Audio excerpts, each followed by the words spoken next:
के बाद एक बार फिर से आप सभी का स्वागत है आयुर्वेद पर आधारित हमारे इस बेहद खास कार्यक्रम स्वस्थ विचार में। मैं हूं आपके साथ आपका साथी विकास। दर्शकों, ये कार्यक्रम मात्र एक कार्यक्रम नहीं है, बल्कि आप सभी के लिए एक ऐसी पाठशाला है जिसमें आपको रोजाना नए नए विषयों पर बताया जाता है। उसमें चर्चाएं होती हैं और सावधानी और लापरवाहियां दोनों के बारे में बताया जाता है। क्या कुछ हम गलतियां कर रहे हैं अपने दिनचर्या में जिसकी वजह से हमें अनवांछित रोग लग जाते हैं, या हम कुछ ऐसी सावधानियां बरत सकते हैं जिसकी वजह से जो अनचाहे अनजाने रोग हैं वो हमारे शरीर में प्रवेश ना कर पाए। लेकिन ये होगा तब जब आपके अंदर जागरूकता होगी स्वास्थ्य और सेहत के लिए, और वही जागरूकता लेकर आना हमारा इस कार्यक्रम का मूल उद्देश्य है।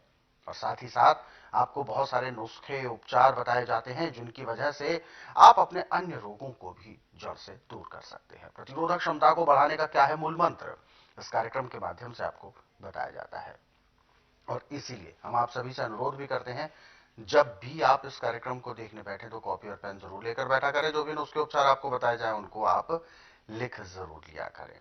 तो आगे बढ़ते हैं और शुरू करते हैं आज के एक मुख्य विषय पर चर्चा। गुरु जी, आज के इस अंक में हम एक ऐसे कंडीशन पर बात करने जा रहे हैं जैसे चोट लग जाती है, और चोट लगने के बाद एक अमूमन जो एवरेज टाइम होता है 5 दिन 6 दिन में चोट ठीक भी हो जाती है अपने आप। लेकिन कई रोगियों के साथ ऐसा देखा गया है कि चोट एक बार लग जाए, चाहे वो खरोंच ही लग जाए, वो खरोंच भी ऐसी जख्म बन जाती है और वो फिर वो ठीक नहीं होती। यानी घाव ना भरना, ये किस तरीके की परेशानी होती है? जिसके शरीर में शुगर होगी, अच्छा, उसको कहीं भी जख्म हो जाए भरता नहीं। अच्छा, और इसमें चाहे दूसरी जगह से मांस काट के लगा के भरें उसको, चाहे प्लास्टिक सर्जरी करें, परंतु जख्म भरता नहीं। और मेडिकल में तो सिर्फ इतना काम है कि जहाँ पे आपको तकलीफ हो उनको सुन कर सकते हैं, रोग नहीं काट सकते। क्योंकि अंग्रेजों ने यदि रोग को मिटाने की दवाइयाँ बनाई होती तो कहाँ हिंदुस्तान को लूट के ले जाते। बिल्कुल। और सबसे बड़ी गलती हमारे पहले प्रधानमंत्री की, जिसने 1954 में एक कानून बनाया था कि एलोपैथिक ही सारा इलाज करेगी, आयुर्वेदिक से कोई दवाई नहीं खिलानी। इसको मान्यता नहीं दी थी। अच्छा, नाश तो वहीं से हुआ, जबकि आयुर्वेद में ही सब चीजों का हल है। और एलोपैथी में सिर्फ बिजनेस है, किसी रोग की दवाई नहीं है। न किसी डॉक्टर को नाड़ी परीक्षण का ज्ञान है, न उनको नाड़ी परीक्षण करने आता है। थ्योरी पढ़ी, थ्योरी के अनुसार वो चलेंगे, उसके अनुसार दवाइयां देंगे कि किस दवाई से कितनी देर के लिए इसको सुन करना है। 2 घंटे 4 घंटे 6 घंटे, ज्यादा 8 घंटे, इससे ज्यादा सुन नहीं कर सकते, फिर दवाई लेनी पड़ती है। और रोग बढ़ता ही है, उससे घटता नहीं है। परंतु स्वस्थ विचार एकमात्र आश्रम ऐसा है कि इसमें बच्चा बूढ़ा जवान मर्द औरत कोई भी है, किसी को भी अपने परिवार की हिस्ट्री बतानी पड़ती, मुंह से नहीं बोलना पड़ता कि मुझे तकलीफ है, कोई टेस्ट रिपोर्ट नहीं लानी पड़ती। यहाँ का नियम है कि बुधवार की मैं छुट्टी रखता हूँ, गुरुवार से लेकर मंगलवार तक नाड़ी परीक्षण करता हूँ। नाड़ी परीक्षण में पैर के तलुए से सिर के बाल तक की MRI, CT scan, x-ray, ultrasound, ECG, sonography, सब कुछ 5 सेकंड में हो जाती है।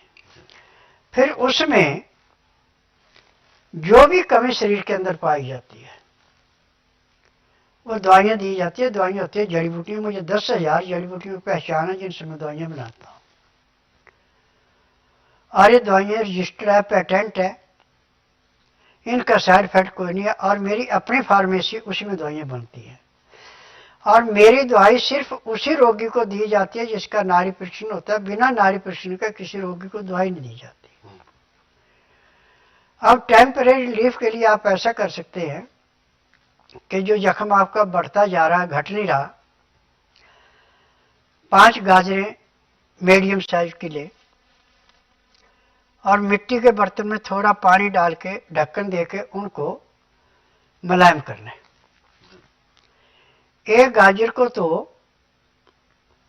बिल्कुल फेंट करके या सिलबट्टे में पीस करके उस जख्म पे भर के ऊपर डॉक्टर वाली रुई लगा के काले रंग की सेलो टेप लगा दें। 4 गाजरों को वो शहद मिला के खा जाए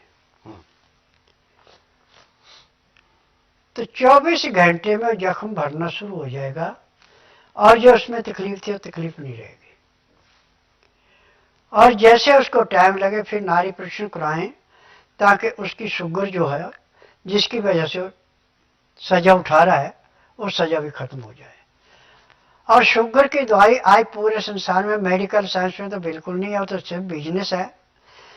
आयुर्वेद में जो दवाइयाँ बनाई उसमें नुस्खा पूरा नहीं है और मैंने पूरे नुस्खे से दवाइयाँ बनाई हैं। जिसकी 400 450 शुगर रहती उसकी भी मेरी दवाइयों से 1 महीने में नॉर्मल हो जाती है जी। तो बिल्कुल सबसे पहले हमें अपने शुगर पर ध्यान देना है, यानी शुगर हमें ना हो इसके लिए प्रयासरत रहना है। शुगर का सीधा सीधा अर्थ होता है जो मिठास जरूरत से ज्यादा हमारे शरीर में पहुंच जाती है और खास तौर पर कृत्रिम मिठास जिसको चीनी कहा जाता है। ये प्राकृतिक नहीं होती, ये कृत्रिम बनाई जाती है मिठास और ये केमिकल युक्त होती है। और ऐसे में जब इसकी मात्रा हमारे शरीर में ज्यादा हो जाती है तब शुरू होता है रोगों का सिलसिला। और शुगर केवल अपने ही एक रोग पर ही सीमित नहीं रहती, बल्कि शुगर से चोट ना भरना से लेकर, जैसे कि चोट नहीं, जो जख्म हो जाता है वो नहीं भरता है, इस बीमारी से लेकर हमारे ब्लड के इन्फेक्शन से लेकर लीवर, किडनी, जो पैनक्रियाज हैं उनमें प्रॉब्लम, बहुत सारी ऐसी प्रॉब्लम्स को वो इकट्ठा कर देती है और दिन पर दिन अनेक रोगों को बढ़ावा ही देती जाती है। तो ऐसे में जब शुगर हो जाती है तो उससे बीपी का बढ़ना बहुत ज्यादा हो जाता है, ब्लॉकेजेस बन जाते हैं ब्लड में, खून गाढ़ा भी हो जाता है जिससे कि वो सही प्रकार से अब हमारे शरीर में विचरण नहीं कर पाता और भी बहुत सारे रोग, यानी कह सकते हैं कि रोगों की जो जननी है वो शुगर ही है, जिसे मधुमेह कहा जाता है। इसीलिए आप सबसे पहले एक चीज का बिल्कुल दृढ़ संकल्प ले लें कि आपको चीनी बिल्कुल अपने दिनचर्या में नहीं लेकर आनी है। यदि आपको मिठास चाहिए तो जैसे कि पहले के समय में होता था, मिठास के लिए बहुत सारे विकल्प हमारे पास उपलब्ध हैं और यही विकल्प आपको लाभ भी देते हैं जो कि शुगर जैसी समस्या को नहीं बढ़ाते हैं। जिसमें गुड़ हो सकता है, शुद्ध गुड़ हो सकता है, मधु हो सकता है यानी जो शुद्ध शहद है वो हो सकता है, मिश्री भी हो सकती है और कई प्रकार की ऐसी चीजें हैं जो हम मिठास के लिए प्रयोग कर सकते हैं। लेकिन चीनी को आपको बिल्कुल ना कहना है। तो इसीलिए धीरे धीरे प्रयास करेंगे तो पूर्णतः आप अपने प्रयासों में सफल रह पाएंगे और अपने आप को निरोगी और बिल्कुल स्वस्थ बना पाएंगे। दर्शकों, हमारे इन कार्यक्रमों में बहुत सारे नुस्खे उपचार आपको बताए जाते हैं जिनको आप स्वस्थ विचार पुस्तकों के जरिए भी पढ़ सकते हैं। इन पुस्तकों को कोरियर या डाक के माध्यम से आप घर बैठे मंगवा सकते हैं और ये पुस्तकें हर एक परिवार में, हर एक घर में होना अति आवश्यक है। तो इसीलिए ये पुस्तकें यदि आप मंगवाना चाहते हैं तो हेल्पलाइन नंबर पर कॉल करें। नंबर आपके टीवी स्क्रीन पर है। सुबह 10 बजे से लेकर शाम 5 बजे के बीच में आप कॉल कर सकते हैं।